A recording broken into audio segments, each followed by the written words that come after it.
I'm Robert Nichols, and I flipped over $50 million worth of real estate and funded another $100 million in hard money loans. And why is this important?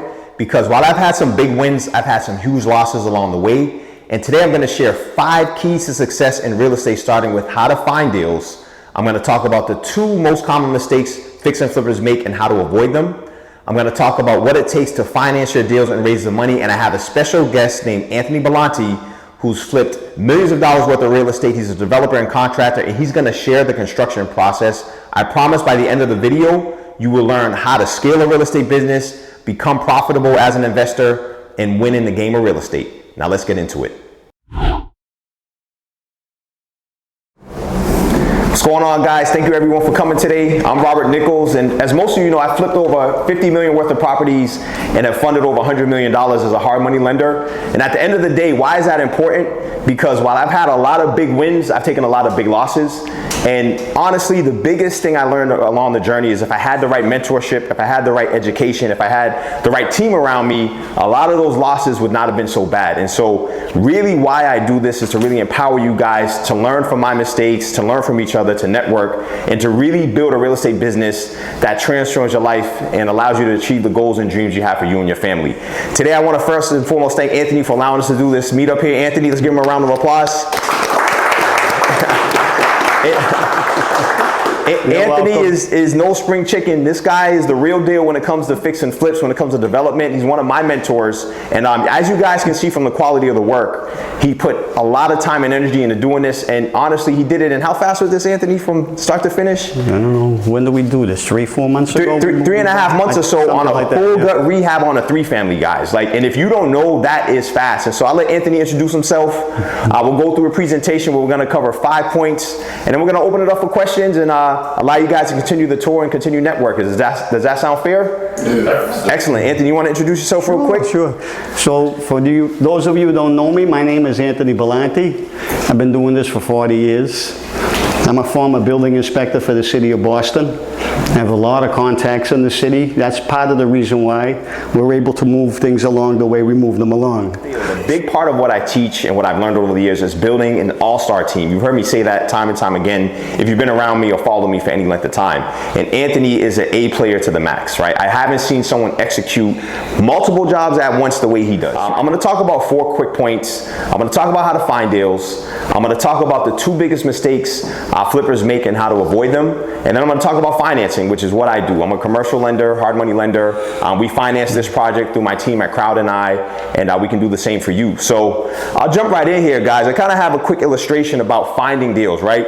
We can look at finding deals from 2 lenses. Prospecting produces profits, but there's a key difference here. Proper and powerful. And the reason those words make a difference is if you're just prospecting for the sake of doing it, yeah, you may get some deals, you may get some traction, but there's a difference between doing it effectively. And so what I've learned over the years is there's a right way to do it and a wrong way to do it. And I'll tell you guys a quick story, if that's okay with you guys, about my very first prospecting campaign. It's a little embarrassing, but I share it because it's real, it happened, and it speaks, I think, about just the mindset we have to have when we're approaching this business. So has everybody heard the term is that fear and hate is what sells? Fear and hate, in the media, in the news, that's really how they sell, right? So when I was in my 20s, me and my partner, we had done 1 flip, we were working on our 2nd, and we had a little lull. This was like in 2009, right? So we're like, all right, we gotta start figuring out how to find deals. So I had learned from the Fortune Builder system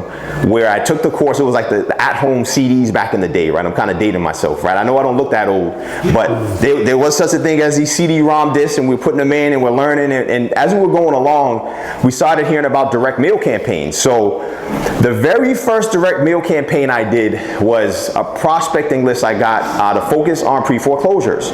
And me and my former partner had the bright idea that if we could get these pre-foreclosure sellers to call us and basically scare them into calling us, that we would be able to do a lot of business with them. And so what we did was we designed a bright yellow postcard that said on the side of it, final notice, right? And then on top it said, warning, Your house is in foreclosure. If you want to save your house, call us today, right? So it's bright yellow, it's coming in the mail, everybody can see it. And man, we had a 1-800 number, that thing was like a hotline, right? And what do you think people were calling and saying? You think they were excited to talk to us? What do you guys think happened? It was chaos.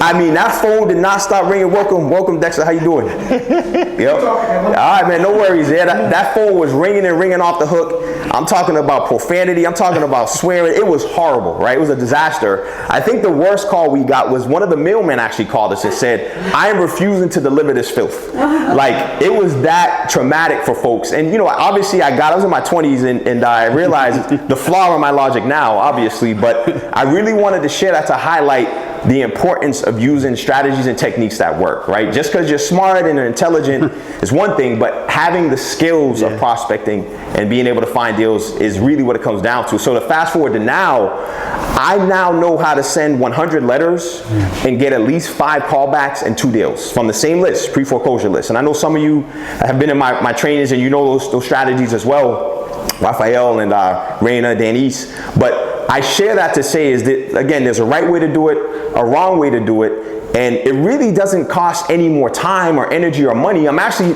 saving money by doing it the way I do it now. And I never forget the image of my head in those thousands of yellow postcards we had to just throw in the dumpster. It was literally just throwing money away. But that's how you learn. And that's what I'm getting at. You know, I have these types of events and venues to really teach you guys the strategies that allow you to avoid those heartaches. So I definitely want to share that story. Another thing I want to talk about today is how to find deals and actually what we do. So the 2 easiest ways to find deals, in my opinion, are what we're doing right now. It's networking. You know, we've got realtors in the room. I know Leah, we got Jessica, we got my team members Henry and Raina out here as well. They're prospecting daily. They're looking for deals. They're looking for opportunities in the marketplace, and they're looking to connect with investors, right? Whether some of you guys are investors as well, you wear both hats, but I really encourage you guys to start, you know, networking with realtors because they are finding the deals, and it's the cheat code. They're the ones making the calls, right? So if you're an investor looking for deals in a given market, here's the trick, and I always say this, the realtors who typically list the flips are the ones who found the flips, right? Like if you see a realtor who has a project that was recently sold, in many cases, a lot of times they end up getting the listings back. And so that's really the hack if you want to start looking at a given market and figuring out who has the pocket listings, the listings that are not listed, and who do you want to start networking. Go talk to them. Tell them you'll take them to lunch. You know, tell them like, listen, I'm an investor, I'm a cash buyer, I've got a team, and whatever you give us, you're going to get it back on the back end.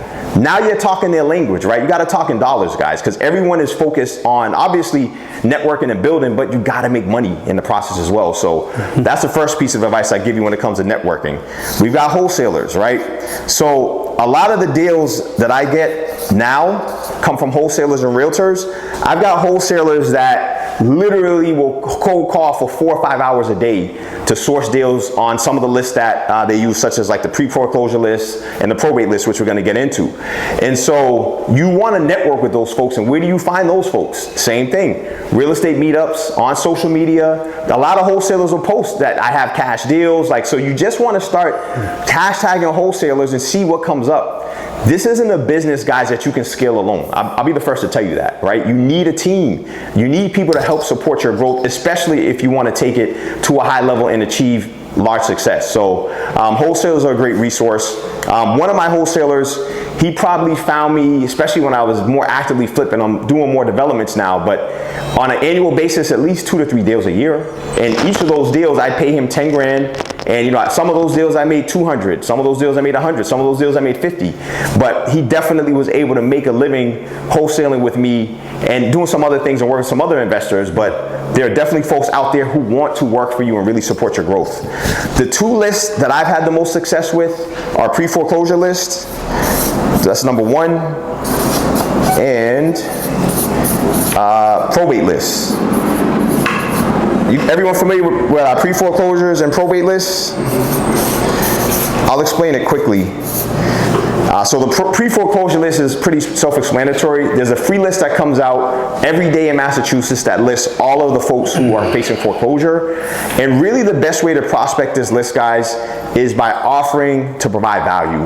And what I mean when I say that is I like to use the example of a closed hand versus an open hand. A closed hand can deliver a gift. An open hand is coming asking, right? I want to buy your house cash. I want this house. I want. A closed hand is saying, hey, what's the situation? What are your goals? Like, how can I help you get to where you need to go to get a fresh start? And I found over the years that you do so much more good for them, but more importantly, you're able to create a mutual win, a situation where you're solving their problem, getting them what they need, and they're giving you an opportunity to build your business. So I always encourage folks to understand that it isn't about being overly transactional. It is about being relationship driven.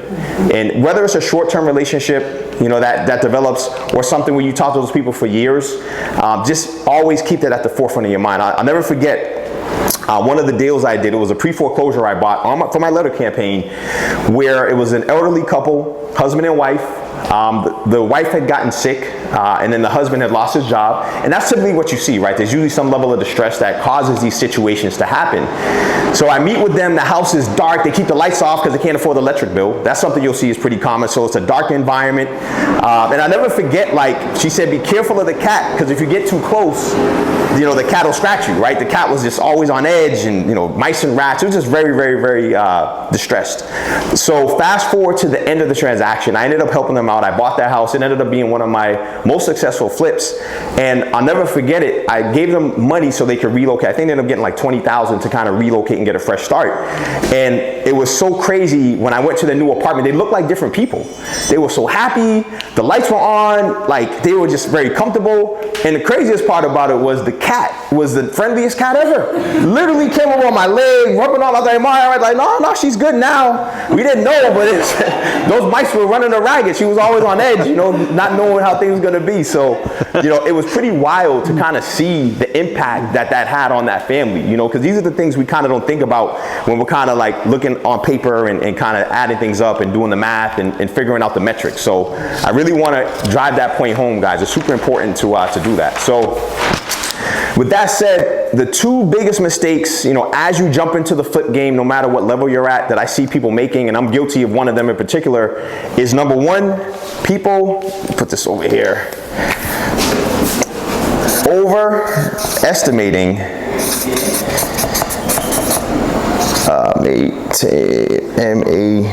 I don't do this every day. Overestimating the ARV, right? Who knows what the ARV is? Say it louder. After repair. There you go. ARV, after repair value, right? That is one of the guilty sins of flipping, right? A lot of folks will go in. I recently had an investor I'm working with now. He's also one of my students, and he found a flip. He was super excited. He's like, the value's at 400K, the ARV. We ran the numbers, and unfortunately, it's 385. You know, he had about 35,000 down. That $15,000 gap, guess what? That's the difference that he needs to bring to the table. So instead of bringing 35, he has to bring 50, doesn't have 50. So now it's another skill set that you guys have to develop as real estate investors, raising capital. Very, very important, guys. Like, it's not talked about enough, but if you look at real estate at the highest level, the deals I've seen, the biggest deals I've seen out there, the majority of the time, the person who put the deal together has no money in the deal. This is real. Like, people don't realize that, because real estate is really a vehicle that was designed to allow people to pool money together and get a higher return and have some sense of control versus the stock market. I think REITs came out in the 60s, and that's when this style of investing started, but it does give you that opportunity. Now, don't get me wrong, you can be an independent developer and investor, and that's how you're going to learn, and as you're growing and doing your business, that's how you build that credibility to qualify to access the real money. But I definitely think it's important people understand that. So now he's working on raising the money. He didn't end up getting the deal. He got outbid anyway on it, which is probably a blessing because it was a little tight, but I think it's important. Overestimating the ARV can be detrimental to your success. And then on the opposite end, it's underestimating the rehab budget. Oh my goodness. I got to get better at the handwriting on this thing. This is like chicken scratch, but you guys got the idea. Underestimating your rehab budget. Also, I've been guilty of that. My second deal ever and it's in my book, How to Flip Your Way to Freedom. I talk about this story. I bought a deal, Anthony, in Dorchester, $80,000 3-family in 2009, right? It was a receivership job. And I had 3 bids on it. And you guys who read the book, you heard this story before. I had a bid for $240,000 or so. I had another bid for about $180, and then I had a bid for $80,000 on the same project. My 28-year-old self, take a guess which bid I accepted. The $80,000 bid. I'm like, oh man, we're gonna hit a home run. We're gonna make some real money. And unfortunately, yeah, we got crushed on the deal. It nearly bankrupted us early on in our career. And that was a lesson that I would always hold with me for the rest of my life. I mean, one of my good friends asked me, what are you gonna do now? Are you gonna quit? This was only my 2nd deal. And I said, man, I'm not gonna quit. That was my Harvard education. And that's the attitude that I had to take and approach it with, right? You really want to make sure that you're just focused on the goal, that you realize that you are going to make mistakes, and that when those mistakes arise, just take it as a lesson learned and take it forward, guys. Take it forward. So that's really the other side of it. And then lastly, we're going to talk about hard money lending. So as you guys know, I'm a hard money lender. Right now, our terms are starting at 11 1/4. This is big news, Anthony. We dropped our rates, so your next one, you already know. Yeah, so we're at 11 1/4 now, and that's for experienced investors, right? And deal by deal. And the range I would say is up to like 12.5% for the rate. Just depends on, again, experience level, guys. Don't come up saying, Rob, we want to have 11 1/4 and you haven't done a flip yet. You know what I mean? Let's just put it in perspective. Points wise, we're typically at anywhere from 2 points to 3 points on the deal. Down payment, very important. Typically, we can go as low as 10% down on deals. A lot of lenders won't do that. If you do want to take advantage of the 10% down option, know that it is going to be a higher rate and higher points, right? So just keep that in mind. But yeah, so 10 to 20% down is what you'll need to raise. And we cover 100% of your rehab. So rehab is 100% covered. Interest-wise, we don't charge Dutch interest, meaning we only charge interest on the money that you borrow. We do not charge interest on the construction money before it's drawn. And I think that's super important, as you guys are out here looking at deals, evaluating deals, and really looking to understand how all of this comes together and works. So that's pretty much it for me, guys. So to recap, obviously you guys understand the importance of proper prospecting nowadays. If you guys agree, say yes. Yes. Excellent. You understand the importance of not overestimating your ARV or underestimating your budget. Say aye. Excellent. And we all now understand how to prospect in a way that doesn't offend people and end up with thousands of dollars in the trash can, right? You guys agree with that? Yes. Beautiful, beautiful, guys. A lot of you know I do a monthly real estate challenge. That's 5 days live with me for 1 hour with Zoom. The next one's from September 23rd to 27th, so feel free to jump into that. I also have a mentorship program. I primarily work with experienced investors, so if you have some level of experience or realtors, real estate experience, you can hit me up on IG and we can have that conversation today. You can learn more about that to see if you qualify. And with that, we'll open it up for questions, guys. Appreciate everyone coming out. Let's give Anthony a hand again for sharing and allowing us to have this opportunity.